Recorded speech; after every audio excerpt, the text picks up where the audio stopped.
আচ্ছা, আপনি কত বছর বাঁচবেন? ৬০ বছর? কি কম হয়ে গেল? আচ্ছা, বড় জোর ৭০, না হয় ৭৫ বছর। আর যদি খুব লাকি হন তাহলে ৮০ অথবা তার একটু বেশি। টিক করে কিন্তু সেকেন্ড সময় চলে যাচ্ছে, আর টুক করে হাতে জমে থাকা সব সেকেন্ড শেষ হয়ে যাবে একদিন। একজন মানুষের কাছে যখন কয়েকশো কোটি টাকা থাকে, তখন তাকে টাকার বিলাসিতা মানায়। যার কাছে কয়েকশো টাকা আছে, তাকে কিন্তু টাকার বিলাসিতা মানায় না।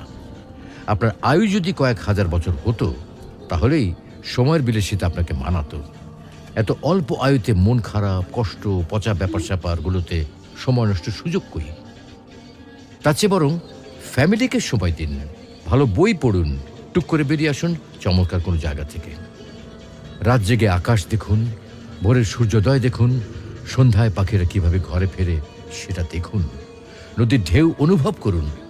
একটু ভাবুন, আজকের এই দিনটা যদি আপনার অথবা আমার শেষ দিন হয়, তাহলে আপনার আমার পরিবারের কালকে কি হবে?